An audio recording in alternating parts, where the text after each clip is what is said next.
Hi, and welcome back to the wonderful series that we have been doing. And I've thoroughly enjoyed sharing some amazing secrets that we've learned from lions and the impact of why they have successful prides and growing their territory. So this is the 7 leadership secrets that we've learned from lions. And we are on session number 6, which happens to be secret number 5.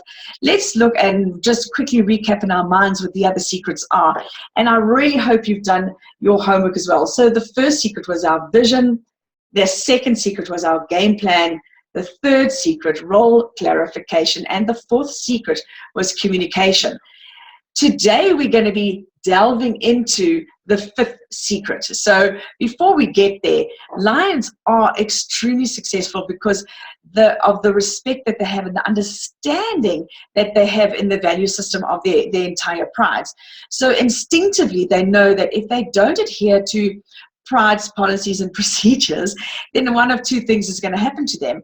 And either they're going to get chased out of the pride, and they've got to go and fend for themselves if they decide that they don't want to adhere to policies and procedures, or they're going to get sorted out and they're going to suffer some injuries, like the female lions, for example. If they're wanting to fight, they're going to come short. So we can't go through those things as well in our policies and procedures and in our organizations. So are we not fortunate that we have disciplinary procedures that are spelled out for us and written and documented, and they're there for all of us? Otherwise, some of us would be out on our ears.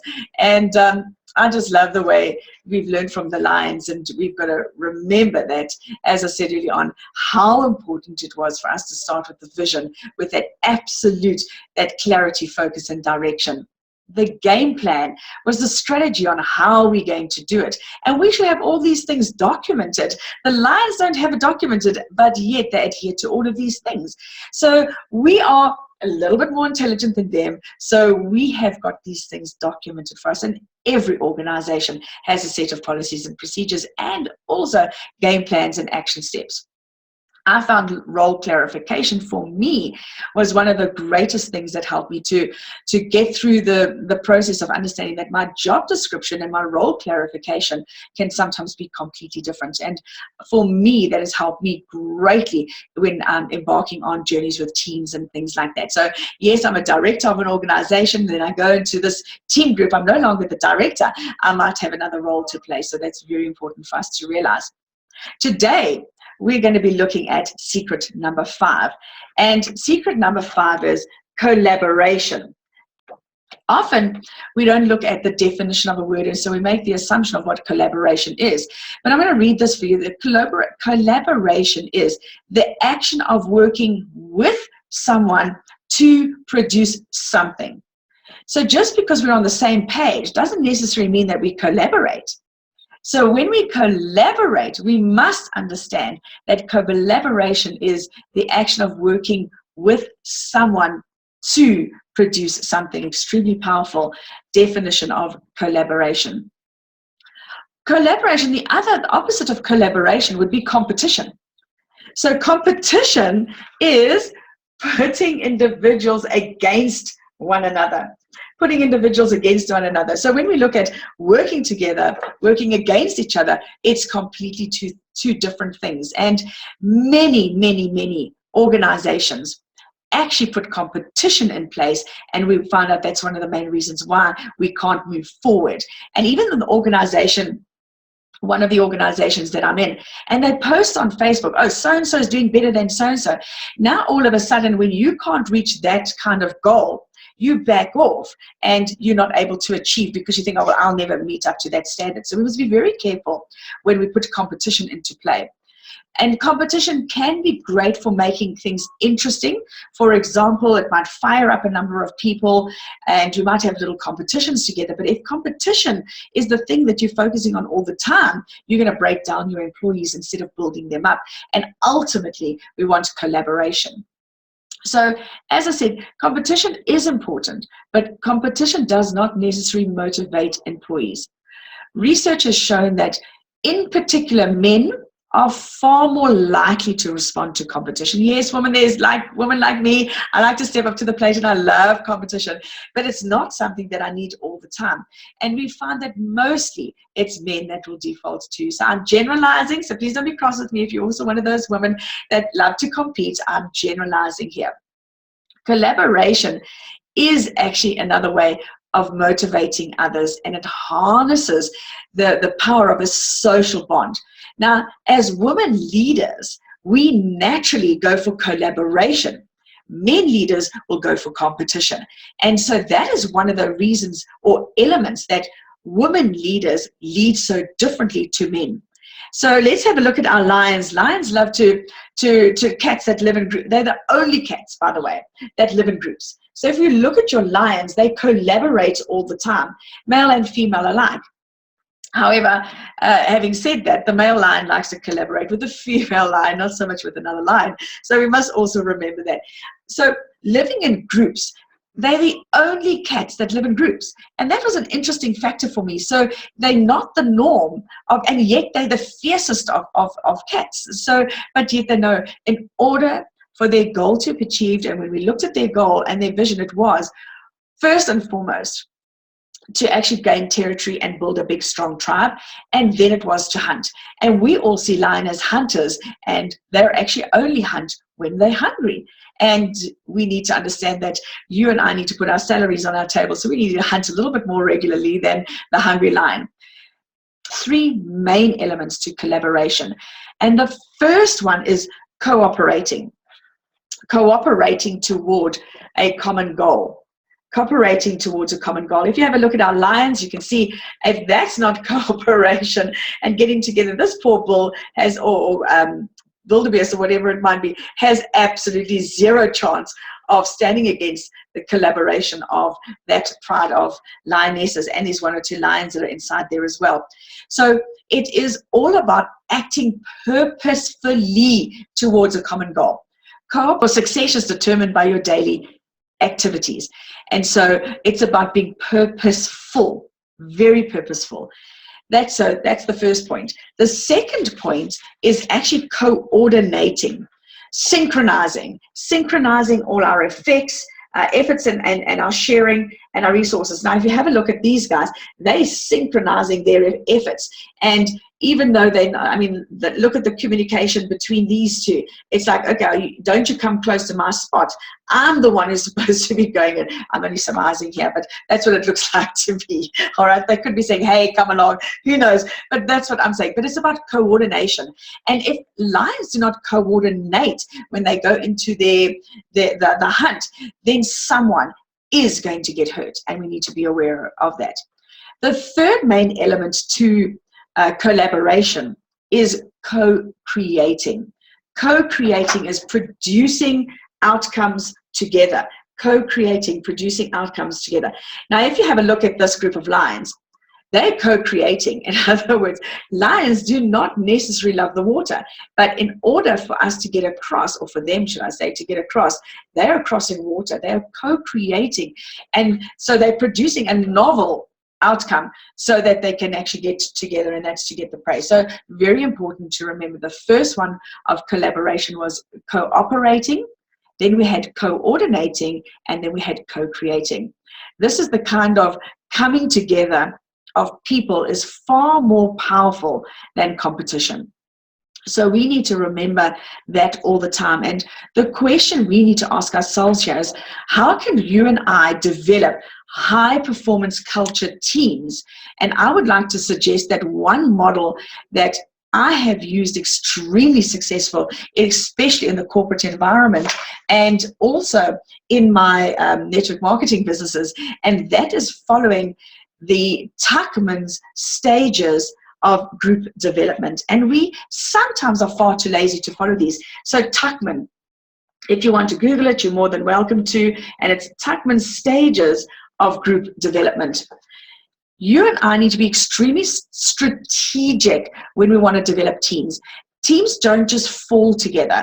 And the stages of development explains that a team develops in maturity, it develops in ability, it develops in relationships, and also the leaders leadership style is going to change as you go through the different stages. And most of us find that we have a tendency to fall into management mode as opposed to leadership mode. And if you want to be a leader of any team that you're putting together, even, when our children get into teams and we just let them go play the game and it's all about the game, we forget to teach them it's actually all about the team. So take Tuckman's method, stages of group development, and teach this to your children, because then if they know this from a young age, what's going to happen is the moment they get into the corporate sector, they're naturally going to default into falling into the whole area of Tuckman's stages of group development. You don't just walk into a group and let it happen. And many people, and we've felt it many times, when you've gone into an organization and you're now part of a team, the rest of the team has a resistance towards you. Like, why are you here? Well, one, nobody gave out the role clarifications, and so everybody's positions get threatened. But if you understand the stages that you as a leader ought to go through as when entering into a team, what will happen to you as a team player? You need to also understand the stages that you're going through and to make sure that they go through. So the various different stages, they have different names, but I'm just going to give you the concept of each of the stages. The first one is directing, then it goes into coaching, then it falls into participation, then it'll go into delegating, and then into detachment. And if you and I don't go through these phases, what happens is that you enter a team and everybody plugs you into stage 3, which is participation, and nobody's taking you through the first 2 stages, and hence teams fall apart very quickly. When we get to the detaching stage, this is the most exciting stage for myself, and I am extremely passionate about succession planning. I just wish more organizations would be so focused on what really is succession planning and the dynamics of succession planning. But leaders that are not true leaders, leaders that actually are positional leaders, are leaders that will find themselves not wanting to go through the detaching stage because you're petrified somebody's going to take your position. So when we come into the detaching, this creates that environment for succession planning. This then frees you up as a leader so that you can move to another stage, and you can maybe move to another team and start developing another team in another area, or even in the same organization. But it helps you to move from one and get one team going and then another team, because that's duplication. So make sure you're looking at Tuckman's stages of development. It's very important, of group development. Let's now have a look a little bit deeper into each and every one of these stages, the progression of them. And my suggestion is click on the link below, download the actual entire chart, and as you go through the chart, you will see that there's so much more information that we're going to be going through and making sure that we are secure in each of these stages. So the correct names, and some of you may even know this, and when you know this, you're going to say, oh, Michelle, I'm not going to even go through this because I've done it. I've been taught it in my management classes, and I've done it in my organization. Guess what? Yes, you have done it. I absolutely agree, but you have not implemented it. And it's all about leadership action through practical application. And that's what you and I, and that's why I'm here to encourage you to download this link and apply it in your team. Place your members. And as I'm going through these stages now, just in your mind, write the word down and say, oh, I think these people are here, because it's vitally important for the success of your team. And that is now forming, storming, norming, performing, and adjourning. Those are the real things that now you know what I'm talking about.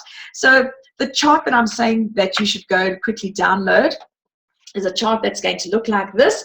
It's going to give you each of the stages that you go through, what their characteristics are, and what the types of behaviors that will happen, and then I'm going to go through them now, and the type of tasks that are called for people in those particular areas. So let's go through this now. So grab your pen and paper, and this is where you're now going to jot down what each of these phases are and who in your organization is there and what characteristics that they have specifically in each of them. So the first one we're going to be looking at is forming.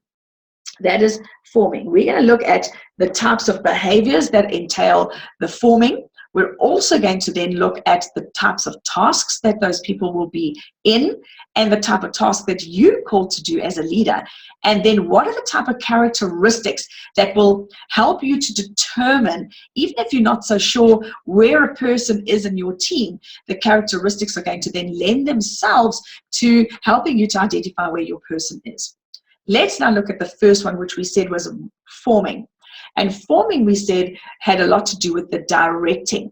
So the types of behaviors that will happen in this stage of group development is that the purpose and the goal of the team is unclear. So if you know that the team is that your goals and your purpose is unclear, well, now you know you need to make sure that it is clarified and clear. Members feel a varying degree of commitment. Not everybody's committed to your team. Not everybody is sold out.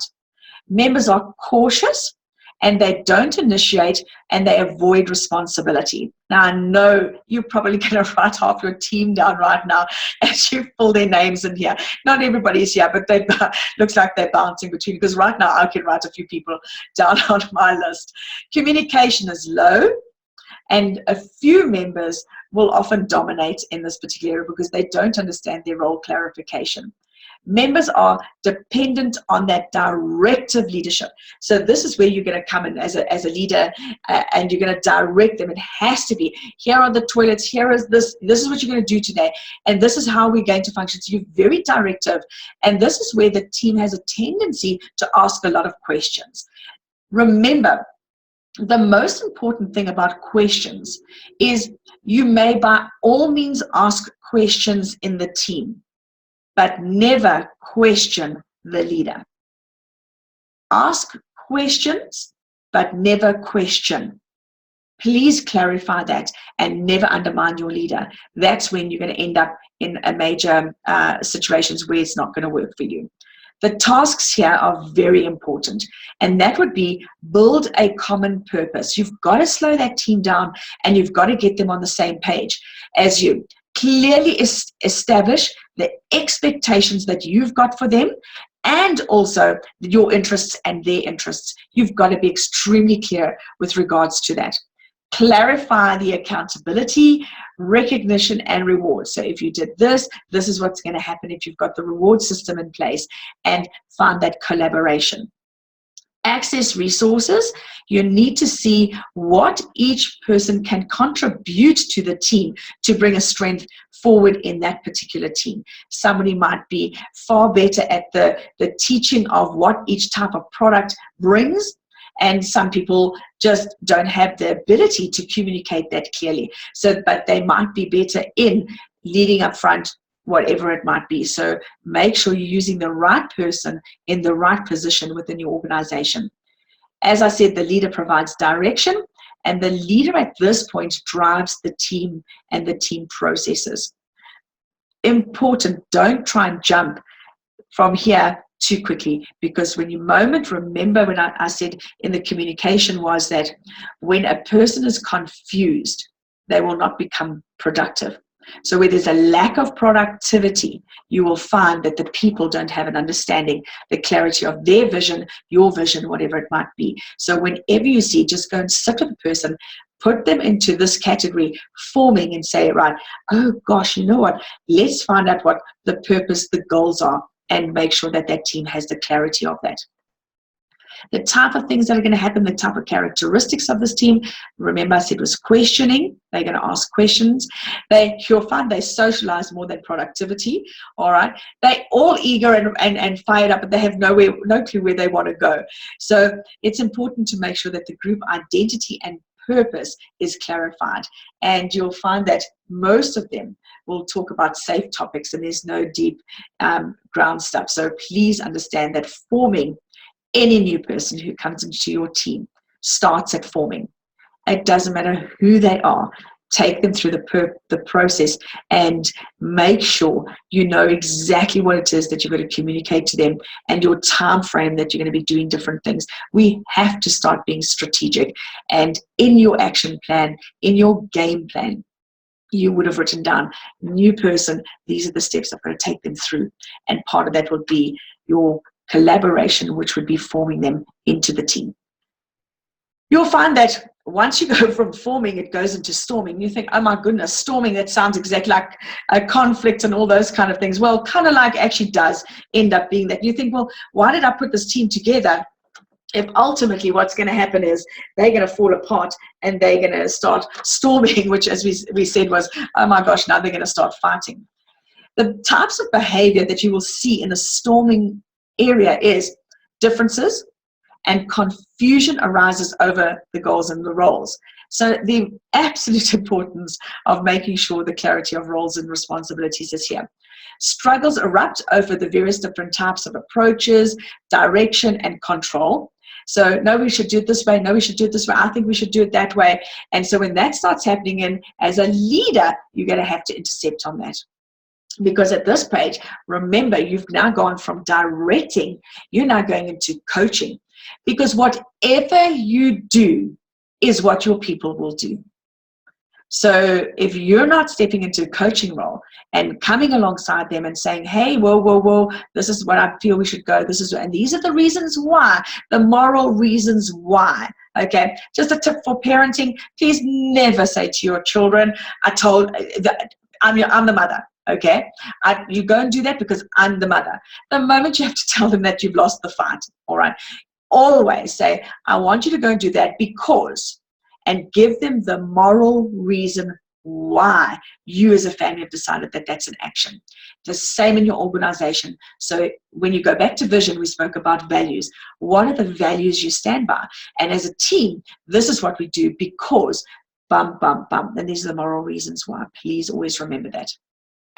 Team members react towards leadership with a counterproductive behavior. It's like, oh, why am I even the leader of this team? Nobody's listening to me. I'm going to walk away from them. No, remember, you've got to have clarification here. And you're going to have some strong people that you're going to be leading.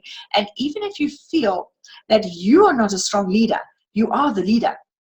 So here are some action steps that we're going to help you to step up to the plate. You don't have to be bossy to be a leader. In fact, you should never be bossy as a leader. So that's something I had to learn, by the way.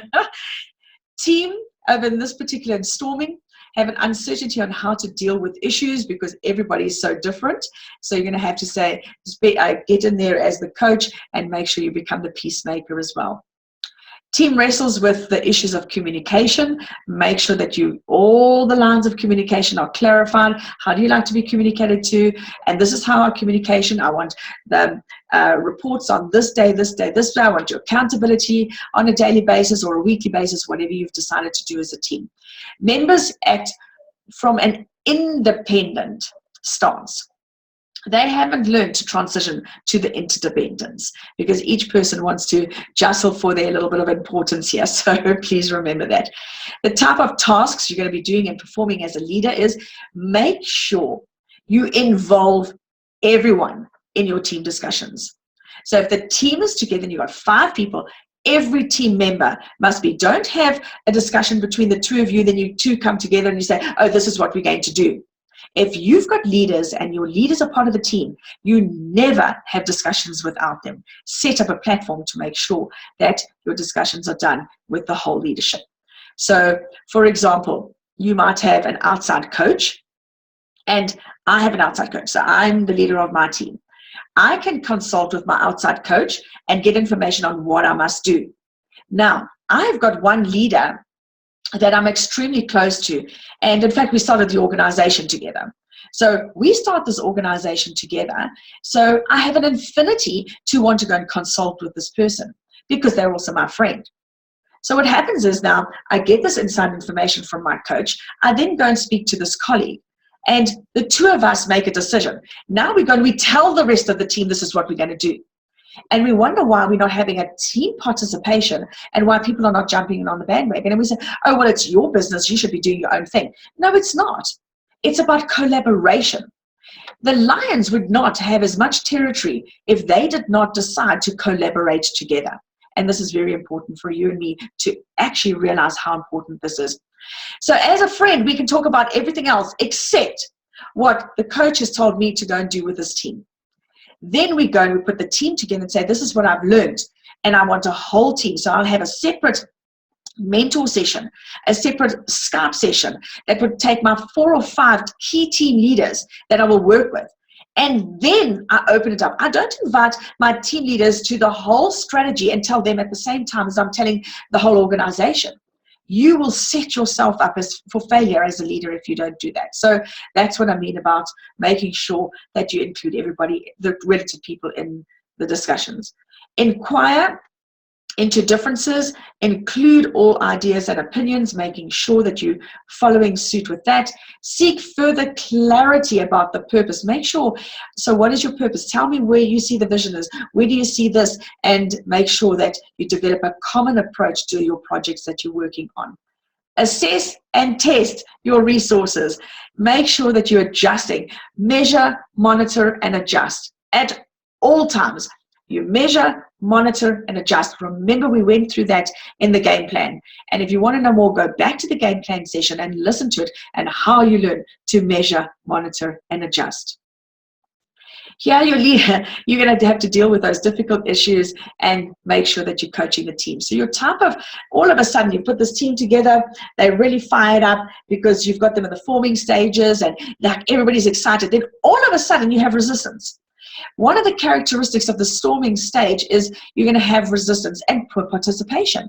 Conflict arises, competition arises, and not collaboration, and you'll find that people's emotions are high. If your emotions are high as a leader, you're at the storming stage with your team. So please understand, we need to get ourselves to a place where, yay, we can move to, there's hope for us. And we as a leader need to move to the norming stage as well. Otherwise, we're going to be fighting terrible battles. So the next stage is norming. Norming, actually, we all look forward to the normal stage because that means that there's participation. We're normalizing the team. We're becoming normal human beings here. So the types of behaviors that we experience in the norming stage is your team gains confidence. Everybody has a sense of momentum. Now, the what, the how, the who, and the when, and who's going to do what becomes clarified, and everybody's fired up, and now the big momentum starts forming in. Your team has agreements, they know how to work together, they approach things clearly, the goal is common, the communication is clarified, you've now identified who is the next leader, because remember, you as a leader are preparing yourself to move out of that team to go and duplicate yourself somewhere else. And if you're not doing that, you will always have a small organization. So members now start becoming interdependent, and yay, we have peace, and a little bit of peace happening in our organization. And then guess what? A new person joins, and now all of you are norming, and guess what? You've got your new person all the way back here at forming. So somebody needs to be directed. And if you're succession planning, you now train your next leader to now work with that person and take them through directing, take them through coaching, and bring them into norming. You do not have to repeat it yourself. So make sure you're succession planning, otherwise you're going to fail your organization. Teams develop agreements. Like I said, teams build relationships. They are feeling more confident, and they want to work together and achieve a common goal. The type of tasks here: develop processes for information sharing, processes for feedback, processes for distributing the resources, whatever they might be. Have open forums on how we're going to do this task, our relationship building, internal and external, what are we going to be doing?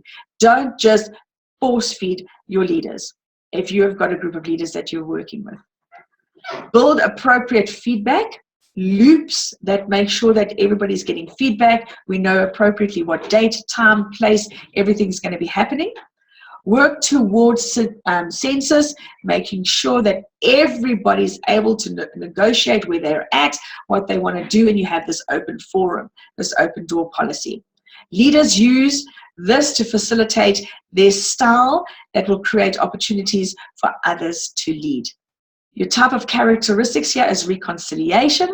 Anxiety is low. Everybody's getting on together now. It's yuck, yay. I never thought this team would pull it together, but eventually they do. This is where the people become engaging, supportive. There's a lot of cohesion happening. And so we're now becoming a team that participates, and we're normalizing. The length of the maturity of your people will determine how fast you're going to move through forming, storming, and norming.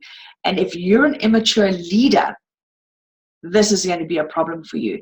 So please go back, take yourself through forming, storming, and norming, and make sure that you're participating. Stick to the rules, stick to the guidelines, and make sure that you become an effective person in your team. Right. Now we start performing. This is where you wanted everybody to be right at the very beginning, isn't it? You wanted them to just like, okay, you're now in the organization, let's just start performing. And this is why leaders are unsuccessful in many organizations, because we expect people to perform before we've connected with them.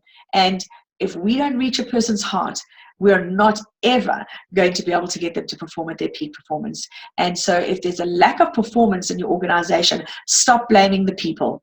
Look at yourself first as the leader and make sure that you have got yourself in the right place, and go back, look at this chart and say, where am I with my team? And be open with them and say, listen, we're at the forming stage. Let's see what we can go through, and teach them forming, storming, norming, performing, and adjourning. And the reason why you want to do that is because, remember, it's about duplication. It's about making sure that you are having a succession planning of leaders in your organization.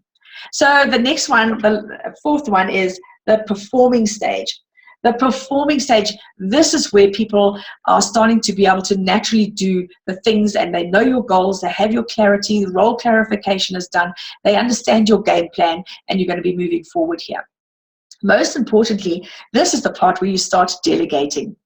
Now, remember we spoke about delegating. There's delegating and there's dirty delegation.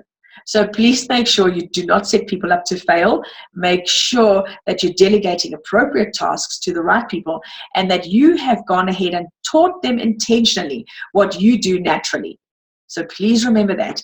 So the types of behaviors that we experience from our team is members take full responsibility for their tasks and their relationships. Yay! At long last, people are taking responsibility, and you've been trying to do that since day one with your team. Teams start becoming effective, and you start seeing very satisfying results coming from your team. Teams will take initiatives. They will bring external forces in. They're going to be able to add value. They become an asset to your organization, and they start performing themselves as individuals because they're part of a team that collaborates and cares enough for them. And the competition is not there, but the collaboration is there. Teams facilitate stages that people's communication is open, and everybody knows what page they're on and where they're going to be. So this is where people become proactive in your organization, and they become proactive to the benefit of the team, not to the benefit of themselves.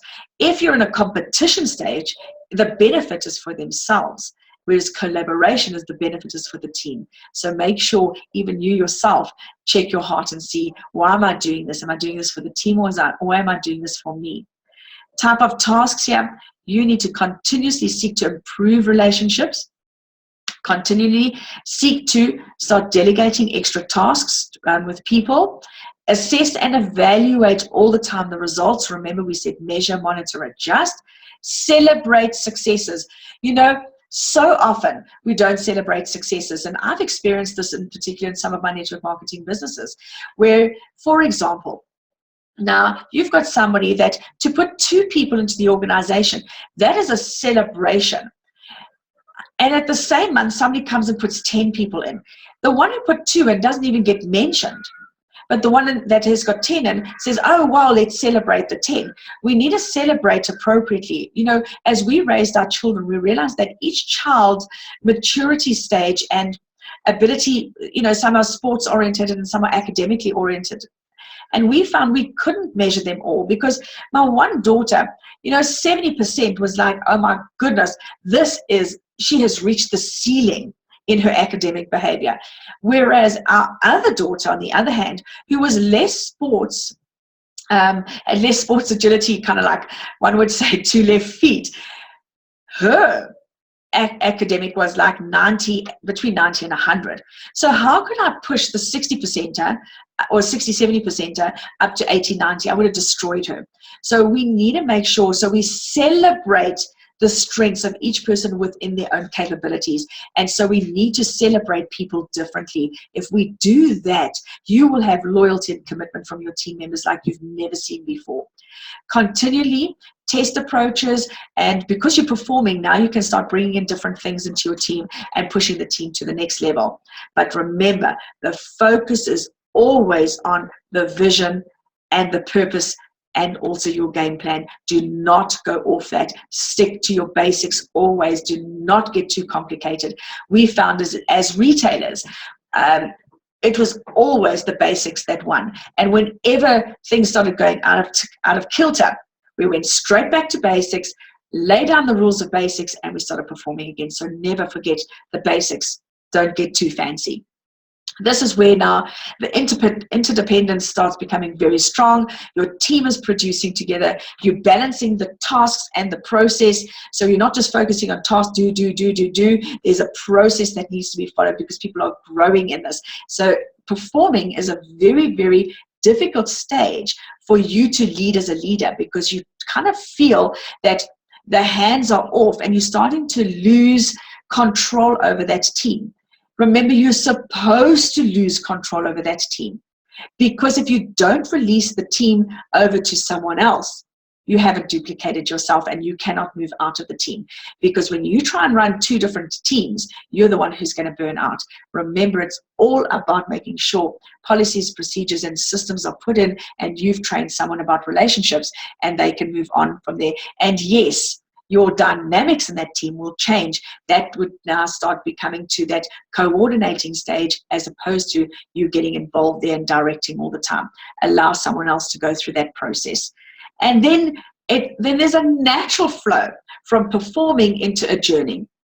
And adjourning is something that's not a natural process for many people, because this is where you start shifting yourself as a leader from being that directing task person to hands off and watching the process. So it's a bigger picture outlook of something. And my husband's excellent in the big picture stuff. He kind of like jumps to adjourning and then I think he goes backwards from this. He goes adjourning, then detaching, delegating, all the way down, because he's really a big picture person. So he's able to see the tasks and the processes from an outside perspective, and looks down at them and then can guide and direct from that perspective. So he's very happy to actually allow someone else, and succession planning is one of his greatest gifts, and I learned that from him. And so when you're adjourning, you'll have a little bit of sadness in you as a leader, because you feel you letting go. It's almost like, I love what James Dobson said many years ago when we were going through our parenting stage, is that your children are like balloons, and the balloon's got the helium inside, so they're always tugging and wanting to go off. But you've got the piece of string that's attached to this balloon, and you let it go. And as you let it go, more and more, you give more and more strength. You never detach completely. You always are attached, but you're allowing that balloon a little bit further. If it's about to crash into a tree or something, you know what? You can pull the string back. You're not controlling, you're guarding. And this is the place that you need to start learning to be in. So this is where you're recognizing individual people's skills and talents and what they can be doing. So be very strategic about acknowledging the change, providing supportive measures and evaluation systems. Make sure that when a person is secure, they actually don't mind giving you feedback. Insecure people do not like giving feedback. So please remember that if you're feeling insecure, or if you're ducking and diving and don't want to give any feedback to your leader, please be aware that maybe you need to grow a little bit in maturity in certain areas. I'm sorry to be so harsh about that, but it's a reality. Remember, as you're building your high performance team, there is a place for competition and collaboration, but you've got to use them appropriately within your organization, because competition, remember, encourages selfishness, it encourages closed off values, closed off thinking, whereas collaboration encourages open-minded, selfless behavior. It also, people will have the ability in a collaborative culture, they will then have the ability to share ideas. They don't mind sharing their techniques for problem solving. And if they are in competition, people won't share their strategies. They're not going to come forward, because if I do that, if I share my secrets, my trade secrets, then you're going to be better than me. And when you're in an environment like that, you need to start saying, how do we get this collaboration brought in? And one of the easiest ways to do that is actually to bring an outside coach into your organization to actually guide you, lead you, and support you, and make sure that that coach can assist you to become a leader that brings an environment of collaboration. Yes, like I said, competition is important. Every now and again, you will have a competition to say, well, if you have 10 sales, we're going to reward you with this. But that's not what you advertise to everybody. It's a reward system, and you say congratulations to the winners, but please be very careful in your organization on how you celebrate the people by name. Be very careful with that, because you might destroy some people that have worked just as hard as a person who naturally can bring in 10 people, and somebody who's worked and put the effort in, but just hasn't got a skill or hasn't mastered the skill of maybe closing or whatever it might be, but they've worked just as hard. And if you don't celebrate them, you're going to demotivate them, and that becomes competition and not collaboration. So ultimately, I love what Aristotle says. He says, humans are inherently social beings. We have a tendency to live for relationships and connections. So please find a way in your organization to use a combination of collaboration and also competition, because if you don't, you're going to battle as an organization and have a team that's competing against each other, and then it's not a team, it's individual players doing their own thing. So are you aware now how important it is to have leadership action through practical application? And I hope you've learned how to form your teams and how to make sure that you get them to a stage where you can overcome the storming and the conflict, so that you can get them through to the normalization of working together as the lions work together. Yes, they also fight, and they have their tendencies to get out of hand, but ultimately you want a high performance culture team. And the way you're going to have a high performance cultured team is to ensure that you have mastered the art of a collaborative culture. And a collaborative culture is all about developing people, and that's what leadership is all about. So click the link below, download that forming, norming, storming, performing, and adjourning chart. List in your team where you feel your people are. Identify, and then start saying, right now, I need to get collectively everybody onto the same page so that we can have this high performance team culture.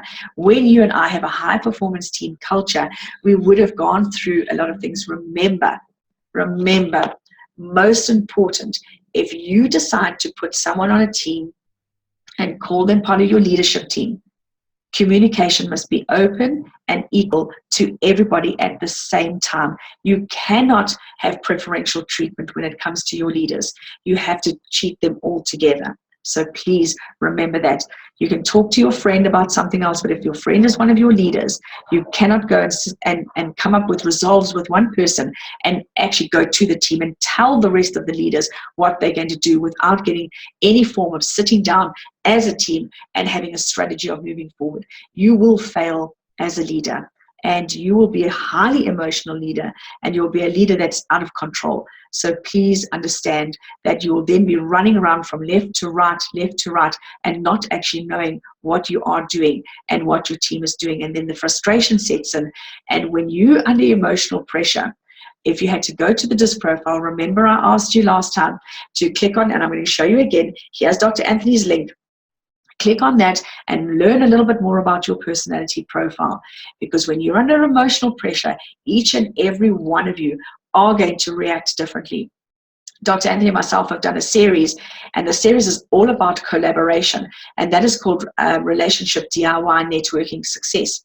That entire program is designed for you to know how to treat different types of personalities, get the best out of them, and have a successful collaborative business. So please make sure you don't miss out on that. It's a long course, but it's one that's going to empower you to be the leader that you ought to be, and that is a leader that develops people, because that's leadership. If you're not developing people, you're in management, and that is paperwork. So remember that. So don't go into that whole negative cycle. A positive attitude will always lead to positive outcomes. Please ensure you're hanging around positive people. If you're not hanging around positive people, you're just going to damage yourself. So get rid of those negative people. If your negative person's your husband, please, ladies, don't get rid of him. Just try and tap into a positive environment. And sorry, men, it's vice versa as well. Just make sure you're tapping into people that will energize you.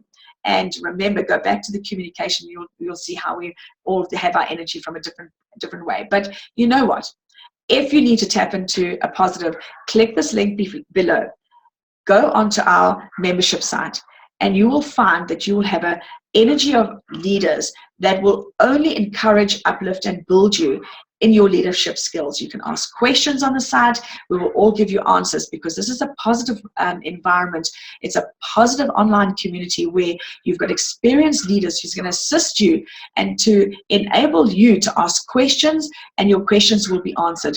And that way, we all together can focus on how we can become better leaders ourselves, how we can raise better leaders, and how we can duplicate better leaders. And doing that, we impact our homes, we impact our communities, and we're going to impact our nations, and we can really make a difference. So this is Dr. Michelle van Tonder signing off. And remember, it's now to next leadership, and it's all about leadership action through practical application. And I look forward to chatting to you in our next session. Take care.